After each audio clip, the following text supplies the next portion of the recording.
gusto de poder saludarles nuevamente. Bienvenidos a Visitando las Iglesias, aquí en las pantallas de Canal 2 de la televisión por cable, saludando a toda la gente de la zona lacustre y algo más que allí están siempre, cada mañana de este fin de semana, viéndonos y escuchando nuestra programación. Junto al pastor Miguel Ángel Rivera, bienvenido como siempre, pastor. Pablo, qué gusto de verte otra vez. Hemos estado conversando del reino, de cómo poder influenciar en nuestras vidas y en la vida de nuestro entorno, de nuestra comunidad. Lo comentábamos, lo que pasó con Pablo en Éfesos, el programa pasado, pero también en nuestra vida diaria, pastor. Yo como Pablo Farfal, usted como el televidente, en su familia, ¿cómo podemos trabajar para que este evangelio se vaya expandiendo? Por ejemplo, las prioridades de nuestra vida, ¿cómo debemos manejarlas? Bueno, ya hemos dicho, Pablo, el evangelio es una transformación de vida, sí. No solo para ir al culto. Somos de este mundo, vivimos acá, somos de un reino diferente, pero tenemos que hacer nuestra vida, y ahí el Señor dejó entonces establecido formas de que el reino de Dios se vive. En el tema de las prioridades de la vida, un tremendo desafío. Por ejemplo, en Mateo capítulo número 22, verso 36 en adelante dice: Maestro, dinos, ¿cuál es el mandamiento más importante de la ley? Y el Señor dijo: ama al Señor tu Dios con todo tu corazón, con todo tu ser y con toda tu mente. Y le respondió Jesús: de otra cosa más. Este es el primero y el más importante de los mandamientos. Y el segundo es: ama a tu prójimo como a ti mismo. Estos dos mandamientos son la esencia de la ley y de los profetas. Las prioridades de la vida hoy día, ¿cuáles son, Pablo? Trabajar, ganar dinero, tener calidad de vida, etc. Dios ha ido quedando relegado, de tal forma que hoy día yo escucho: pastor, yo no puedo ir al culto este fin de semana porque necesito mejorar mi calidad de vida, necesito dormir un poco más, sacar a mis hijos al pasear. ¿Y dónde los llevan a pasear, hermano? Al mall, y donde le enseñan cómo adorar a otro Dios que no es el Dios. Yo digo chistosamente a veces en la iglesia: hermano, vamos al mall y le tenemos que dar al niño un billete de 5,000 pesos por lo menos para que se compre una copa de helado que cuesta 2.600 o 2.700 y pueda comprarse alguna otra bebida o alguna cosa, papa frita, o ir al patio de comida. Cuando vienen a la iglesia con el hijo, ¿cuánto dinero le pasan para que dé la ofrenda a Dios? ¿500 pesos? ¿200 pesos? El niño, ¿qué entiende? Mi vida es más valiosa, mi satisfacción es más valiosa, y el Dios, en otras palabras, Jesús dijo, el Dios el del dinero, es más valioso. Mi padre me da más dinero para ese Dios que dinero para este otro. La prioridad de la vida, Pablo dice: ama al Señor tu Dios con todo tu corazón, tu mente, tu alma, todo tu ser. Pero ¿sabes qué pasa? Lo siguiente, cuando comenzamos a vivir una vida cristiana, a intentar vivir una vida cristiana, vienen los enemigos, las personas que no están muy de acuerdo, podemos llamar así a nuestros enemigos, a las personas que nos hacen la vida un poco más difícil o compleja. Bueno, yo creo que a mí me parece que todos tenemos personas que tal vez se han enojado con nosotros o nosotros con ellos, se han provocado conflictos. Enemigos como tal, a mí me da la impresión que es un nivel de quebranto de relación bastante profundo. Un enemigo es una persona que me ataca, es una persona que está decidida y resuelta a ir en contra de mí. Eso se transforma en un enemigo. Lo demás son conflictos o relaciones rotas, puede ser. ¿Qué hace la gente hoy día con los enemigos? Los ataca, los evade, no los toma en cuenta o simplemente los denuncia. ¿Qué dice el reino de Dios? Lucas capítulo 6, versículo número 27, dice: ustedes me escuchan que digo esto: amen a sus enemigos, hagan bien a quienes los odian, bendigan a quienes los maldicen, oren por quienes los maltratan. Si alguien te pega en una mejilla, vuélvele también la otra. Si alguien te quita la camisa, no le impidas que se lleve también la capa. Dale a todo el que te pida y si alguien se lleva lo que es tuyo, no se lo reclames. Traten a los demás tal y como quieren que ellos los traten a ustedes. Entonces esto, hermano, es otra cosa. El reino de Dios es una cosa absurda para el reino que es no de Dios. Si alguien me pega, ¿cómo? Yo le decía, ya, pégame acá. Si alguien me roba, decir, no, ¿también quieres llevarte esto? El reino de Dios finalmente se basa en la palabra primera que Jesús dijo, amén. Amén. Pablo, en el caso de los líderes, los pastores, muchas veces tenemos oposición. Sí. Oposición del enemigo en términos espirituales, y a veces eso se traspasa, porque finalmente no tenemos lucha contra sangre y carne, en personas. Y las personas atacan, las personas comentan, critican, ofenden. ¿Cómo ha sido mi vida en todos los años que llevo de pastor, desde los 20 años que comencé esto? Amar te pone una cobertura tan grande que aunque las palabras te ofenden, el corazón se mantiene intacto. Sí. Si yo pudiese decir tengo que amar o odiar a alguien que me ha dicho algo, o que ha dicho algo en contra de mí o de mi familia, yo pudiese tener un corazón resentido. En la iglesia donde estoy llevo 17 años. No ha sido una iglesia mala, al contrario. Pero obviamente han habido momentos en las relaciones humanas a veces no tan fáciles con algunos. Pero a todos y a cada uno los he amado igual. La palabra clave para tratar a los enemigos es el amor. Entonces tú dices, Señor, ¿tengo tu amor dentro de mí para soportar? Perfecto. Esa es la forma que el reino ve la relación con los enemigos. Usted lo ejemplificó con líderes.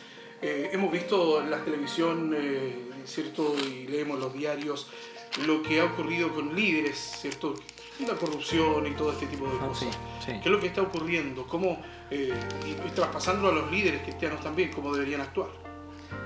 Bueno, en el mundo los líderes los gobernantes hacen opresión hacia sus súbditos.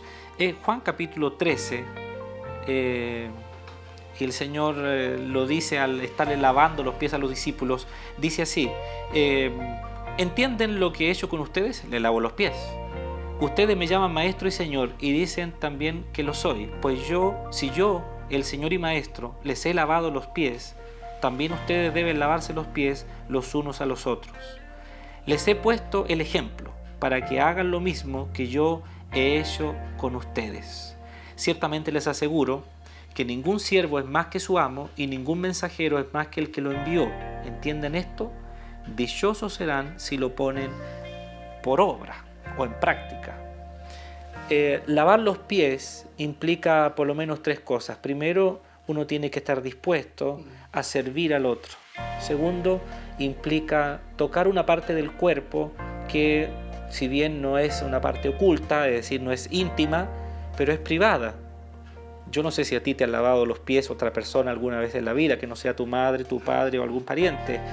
Pero lavar los pies de una persona implica, en tercer lugar, que yo le hago descansar. Mira, Pablo, el concepto del reino de Dios en cuanto a los líderes, en el mundo los líderes se enseñorean de los súbditos, los gobiernan, los oprimen, y en nuestro país ya hemos tenido lamentablemente ejemplos terribles, cómo roban, cómo abusan, cómo mienten. Pero en el reino de Dios dice, estamos mandados a lavar los pies de los demás, con un acto de humildad y servicio. Lavar los pies es humillarse ante el otro, porque no lo puedes lavar de pie, tú tienes que arrodillarte. Lavar los pies da descanso al otro. Finalmente, traten a los demás como quieren que los traten a ustedes. Como un acto de grandeza también. Sí. ¿Cierto? Sí. Bueno, hablamos también de grandeza. ¿Cómo se determina justamente esa palabra grandeza? Bueno, vuelvo al mismo tema, ¿no? ¿Cuáles son los grandes en este mundo? A veces los grandes son los que tienen mucho dinero, a veces los grandes son los que tienen un gran título y mucha autoridad. Permíteme leer Mateo capítulo 10, versículo número 40 y Marcos, dije Mateo, Marcos, sí. Capítulo 10. Quiero leer capítulo 10, versículo número 42 en adelante. Ustedes saben los que se consideran jefes de las naciones oprimen a los súbditos y los altos oficiales abusan de su autoridad. Pero entre ustedes no debe ser así, al contrario, el que quiera hacerse grande entre ustedes deberá ser servidor, y el que quiera ser el primero deberá ser esclavo de todos, porque ni aun el Hijo del Hombre vino para que le sirvan, sino para servir y dar su vida en rescate por muchos. Este concepto de la grandeza se encuentra en el detalle pequeño, no en la autoridad que se tenga. Hay personas que llegan a muy alta autoridad y la autoridad los llena de orgullo. Hay personas que llegan a alta autoridad y son humildes y sencillos, que caminan entre la gente. ¿La clave cuál es? El reino de Dios es servir a los demás. Servir a los demás, porque somos del reino de Cristo. Cristo vino para servir y no para ser servido. Y mira dónde está Cristo ahora, sentado a la diestra del Padre. Amén. Conversando con el pastor Miguel Ángel Rivera de esto maravilloso que es la palabra del Señor, ejemplificando y por supuesto analizando nuestra propia vida. Hacemos un alto, ya volvemos. Estamos de regreso visitando las iglesias aquí por las pantallas del Canal 2 de la televisión por cable. Pastor, la práctica del perdonar también tiene que ser algo fundamental dentro de un buen cristiano, ¿no? De estas personas que ya han sido captadas o capturadas por el reino del Señor. Pablo, creo que hay momentos en la vida del cristiano que son ineludibles. Una de las cosas que todo cristiano va a vivir en su vida es la práctica de perdonar. No digo cuántas veces, no lo sé, no es una regla, la cantidad, pero que tendrá que vivir un momento de perdón, lo tendrá que vivir. ¿Por qué razón? Porque Jesucristo nos perdonó y yo no puedo experimentar el conocimiento pleno del perdón, de lo que significó el perdón, si yo mismo no me veo obligado a perdonar a otro. Pero no es fácil, Pablo, no es fácil. La Escritura dice en Mateo 18, verso número 20 y algo, 21, así. Pedro se acercó a Jesús y le preguntó y le dijo: Señor, ¿cuántas veces tengo que perdonar a mi hermano si peca contra mí? ¿Hasta 7? Que era como el número perfecto, es decir, ya aguanta. No te digo que hasta 7 veces, sino que hasta 70 veces 7.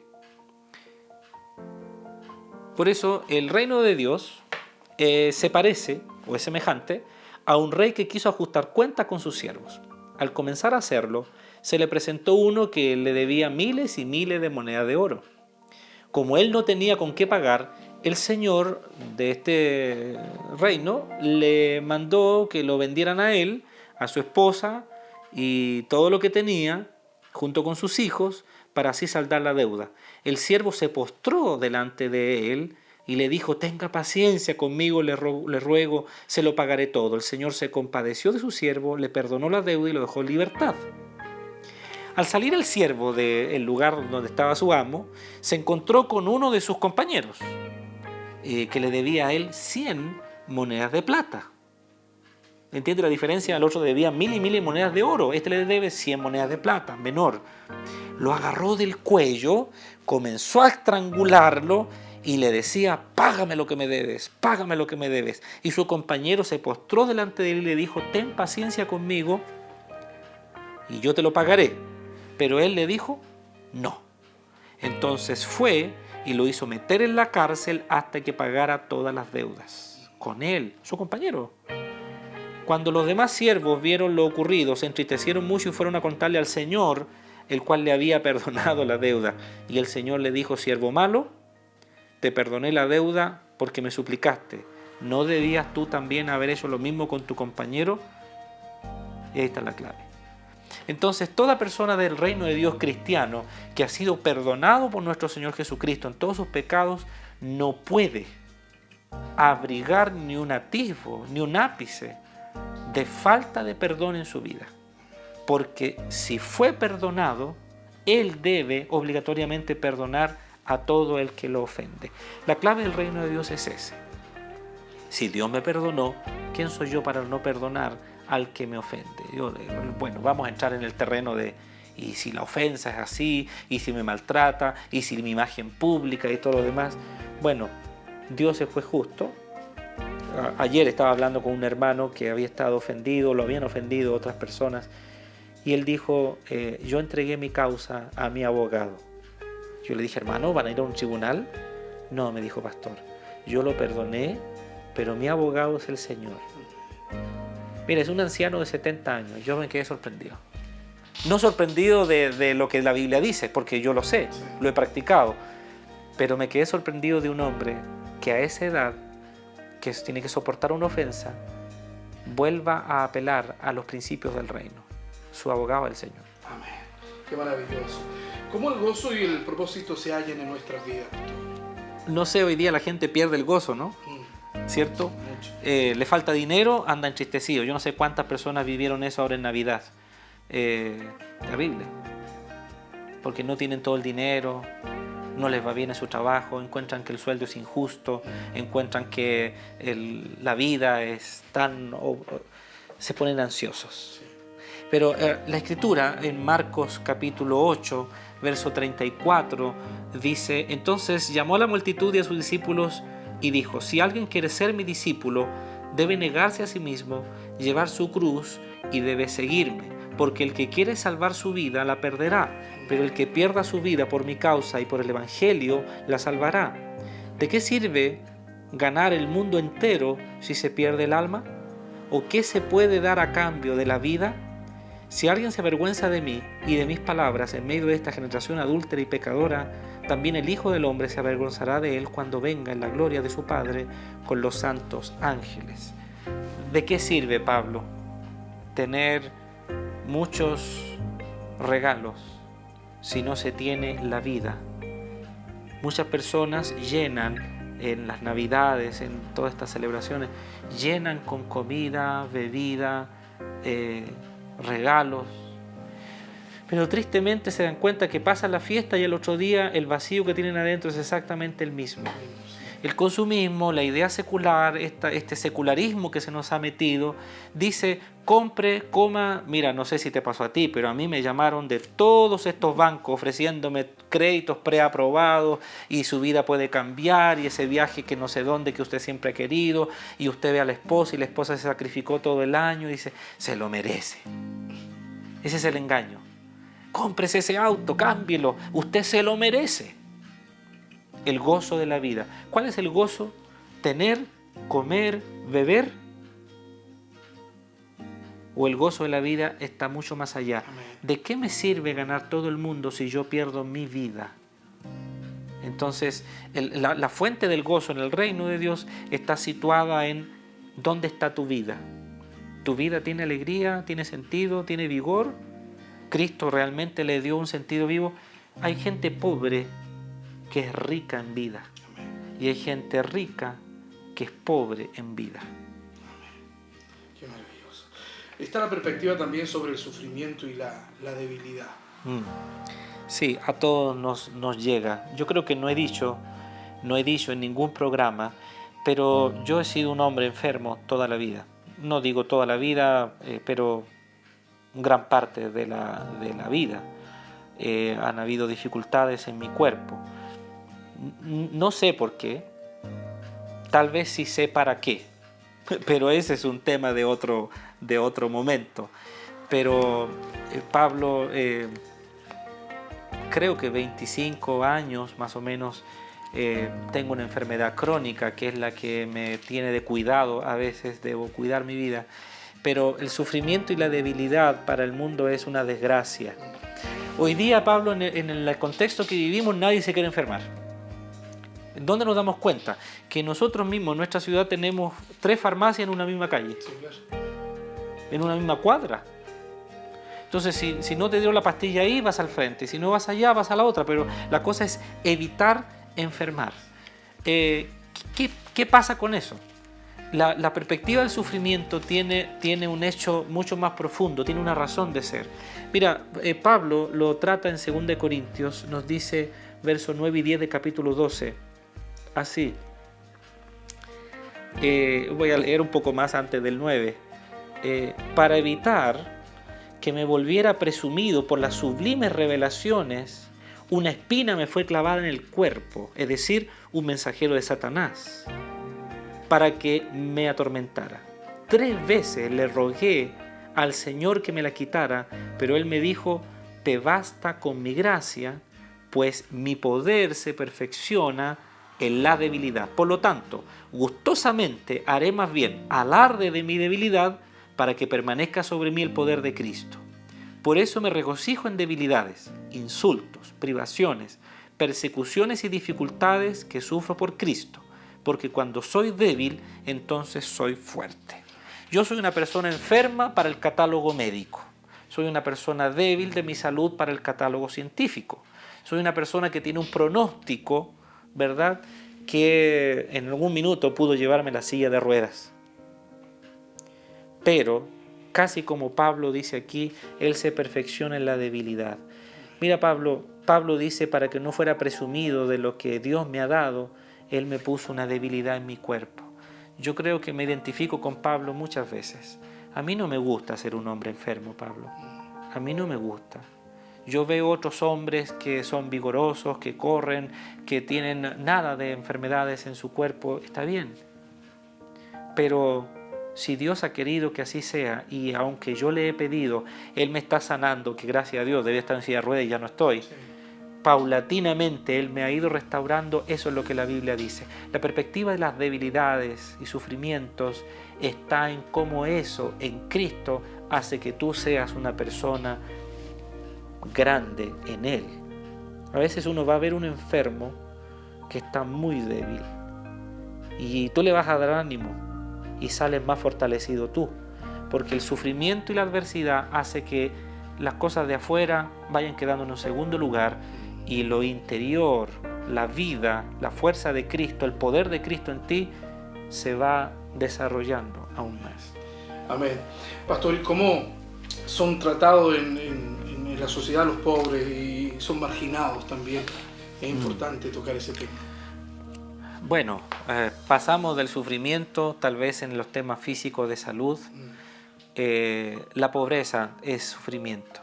Yo creo que nuestro país ha cambiado en oportunidades, ha cambiado en dinero. Sí. Hoy día muchos vehículos por todos lados.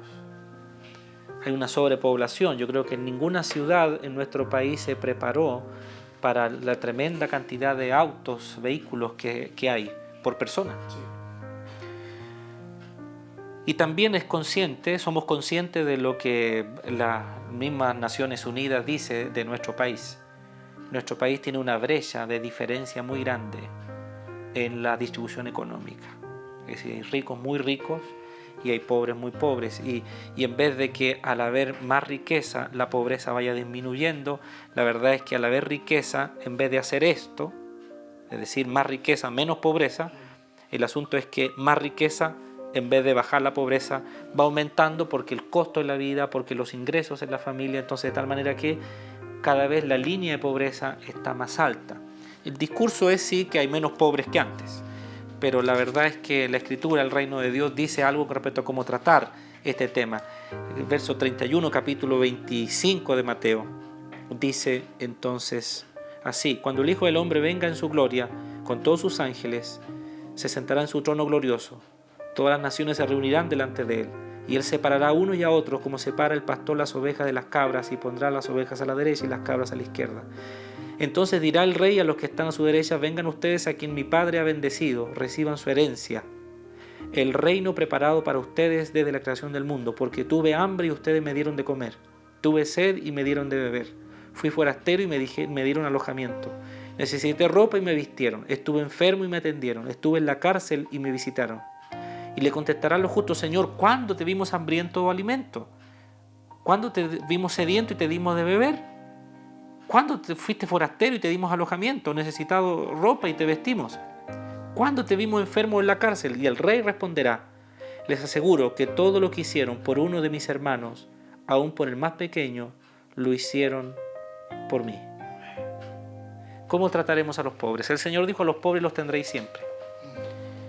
Muy personalmente, creo que uno de los caminos de salir de la pobreza es entregar su vida a Cristo, empezar a administrar su vida con los principios del reino de Cristo: salud, justicia, trabajo, ahorro, buena vida en cuanto al trato. Segundo, los que tienen y son ricos y se convierten al cristianismo deben cubrir, ayudar, vestir, alimentar, visitar al que es más débil. Pablo así lo dice cuando habla de la Santa Cena, dice: no se esperan unos a otros, sino que algunos llegan a comer olvidándose del más pobre. Los pobres siempre los tendréis, dijo Jesús, pero en el reino de Dios la persona adversa, en sufrimiento, desarrolla una vida espiritual profunda. A mí me llama la atención hermanos que tienen pocos recursos, una pensión muy baja o un trabajo con un ingreso muy mínimo, cómo ellos son los primeros en entregar su diezmo, son los primeros en ofrendar cuando hay necesidad. Cuando se pide una ayuda para una canasta de ayuda en alimentos, son los primeros que llegan con 1 kilo de azúcar o algo. Y veo a los poderosos, veo a la gente que tiene dinero, siempre calculando qué puede dar, qué no puede dar para no afectarle. Esto es como la ofrenda de la viuda. Entonces, ser pobre no es una desgracia. Ser pobre puede significar ser rico. En el reino de Dios dice: recibirán su herencia. Yo no sé cómo va a ser el reino de Dios de tan diferente. La Biblia dice que es muy diferente. Y lo segundo es que el cristiano debe hacer cosas por el más débil. Termino con este proverbio: el que le da al pobre, a Dios le presta. Así dice la Escritura. Qué bonito quedarnos con ese proverbio, y ya sabe usted, aquí también preocuparse de aquel que lo necesita, y todos estos puntos que hemos tocado, ponernos en práctica, poder conversar ahí con sus hijos, con su familia, para que podamos seguir expandiendo este reino, que es la voluntad también de este programa y de nuestro pastor y de todos quienes están compartiendo con nosotros esta jornada. Gracias por visitarnos, pero queremos despedirnos siempre con la oración final. Gracias, Pablo. Nuestro Padre, gracias porque tu reino avanza, es inconmovible. Tú has cambiado vidas. Tú le has permitido a los hijos de los cristianos hoy día llegar a lugares de mucha influencia, a tener ingresos en sus salarios que son 2 o 3 veces mayores que los de sus padres. Queremos pedirte que el pensamiento secular no llene sus vidas, sino que los principios del reino sean establecidos en su corazón. Te pido por los que están en eminencia, para que ellos puedan hacer lo que la Escritura decía: mirar al pobre y al necesitado, mirar al débil, al forastero, mirar al que está enfermo. Y no solo hacer obra social, sino que realmente llevar tu reino a esos corazones. Una mano, una ayuda en la enfermedad, una muestra de amor puede transformar la vida de una persona. Te pido que bendigas a tu pueblo. En el nombre de Jesús. Amén. Gracias nuevamente por visitarnos. Gracias, Pastor, por estar de con nada. nosotros. Un gusto compartir contigo todas estas conversaciones. Qué bonito es compartir y disfrutar de esta bendita palabra, de estudiar la palabra del Señor juntos aquí, en Visitando las Iglesias.